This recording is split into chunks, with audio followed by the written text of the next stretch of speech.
Hello there, this is Out Motorsports. My name is Jake, and today we're going to talk to one of our followers. His name is Tim, and he's here from New York, and he wanted to share some footage from a recent high-performance driving event that he did over the weekend with Audi Club North America.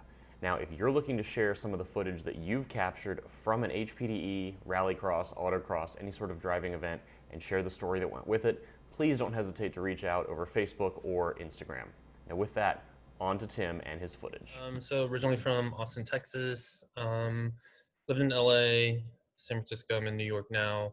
My current car that I have is a 2014 Audi S4, and I got that was when I was in San Francisco. It's kind of funny because it's the first car I've done HPDE events with, but when I worked for Honda and Acura, we actually got to drive their cars on racetracks and actually their competitive vehicles. You know, track events were not HPDEs. It was just more to get a feel of the car. So we weren't really going, super high speeds or whatnot. So HPDE is definitely great because if you're really trying to push yourself and you want to get better as a driver. It was held by Audi Club North America. So it was 2 days at Watkins Glen. The track itself is awesome. I mean, I understand why it's such a storied track. For me, it was really fun. It's definitely one of the best tracks I've driven on, because actually, I've worked for VW and Audi also, and we actually have done shoots at tracks and things like that, and I've just driven on some other ones just for fun and testing and things like that. But Watkins Glen is great. It's a pretty big track. It's windy. It's definitely got some good elevation to it.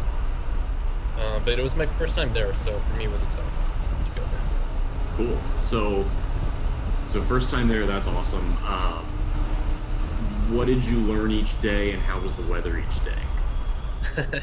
So the first day was dry, so I'll talk about that first. So, the instructors are definitely, first of all, we had to do lead follow because normally they ride in the car with you, but obviously with COVID, we had to do lead follow, which actually I liked in a lot of ways too, because, you're able to go pretty quickly, and, if you have a really good instructor, they can see how you're doing and pace really well. So we went in groups of 3, including the instructor.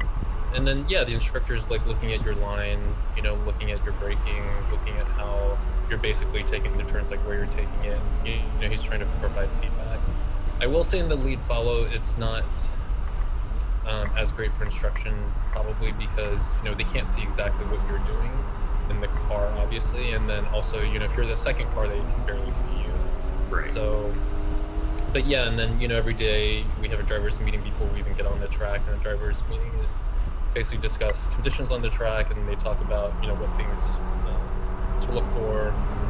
And then we have like regroup. So after we go on the track, then we regroup, and they talk about things that you experienced, and, your instructor will probably tell you like things that you can improve on or things that you did well. And they're doing that on the track too. My instructor is pretty great. He would, do a thumbs up if we did something great, and if we weren't doing exactly what he wanted, he was always very communicative about that. So Sunday was really fun, and it was hosted by Audi Club North American. So of course everybody who has Audi has Quattro. So it was funny because I remember Sunday in the morning we had our normal drivers meeting, and pretty much half the cars were gone. Like everybody who had a Corvette or Porsche pretty much left, and it was interesting at the driver's meeting. Like we could look around, and pretty much half the cars were gone. Our instructor, both of our instructors, because we had 2 instructors, both had M3s, and so we went around the track a few times. And then, my instructor actually, he was great, but he actually almost lost it in front of me.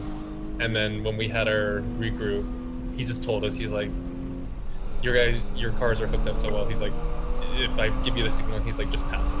And so he gave us the instruction to just pass him on the track, because he had watched us to be like, okay, I can tell that you guys, know what you're doing now. You're following a pretty good line. So after he almost lost it on our first lap, I think it was, he just gave us the signal to go. And then, it was great. In the rain, it was really fun. You get to do a little bit of controlled sliding. And then, with Quattro, it was definitely nice. My car actually has a sport diff, so it'll actually kick the rear end out pretty quickly, pretty easily. That's a torque vector diff anyway. But it was also interesting on the rain day because the other driver and I noticed when we first got out, it was pretty good. And then probably around our third lap, it started to get really slippery. There were a couple moments where I took a turn that I took, probably I thought about the same speed, and I was like, oh yeah, I should probably slow down just a little bit. So this is your second official HPDE, like driving your car, Yep. paying with your money and, you know, your helmet, all that. For people who I think look at, you know, the rabbit hole I've gone down with full wheel-to-wheel racing and think, oh, this is way too much to get into. I can't even get out on the track, even with my street car. Clearly, you're doing it. You've done it twice with the car you drive to work. What would you tell people who haven't done a track day but seem interested, but just feel like it's a lot to get into? I think it's great to do it with your own car because you can, you know, figure out the limits of your car pretty quickly, and you're also already comfortable with your car. So I think, you know, it's great to take your own car. But I think the thing is, like with the HPDE, you know, with instructors, you're never pressured to go any faster than I think you're capable of. You know, I think if you have a good discussion with your instructor, I know that we did, you know, our instructor at the beginning, you know, had talked about like our previous experience and then, you know, how comfortable we were. And, you know, he could tell by how well we were keeping up with him anyway. So I honestly would tell people, and I've told other people this, like, you know, you have nothing to lose and you'll never know until you try it. Yeah, I definitely want to do it next year. I just have to make sure my tires are up to it. So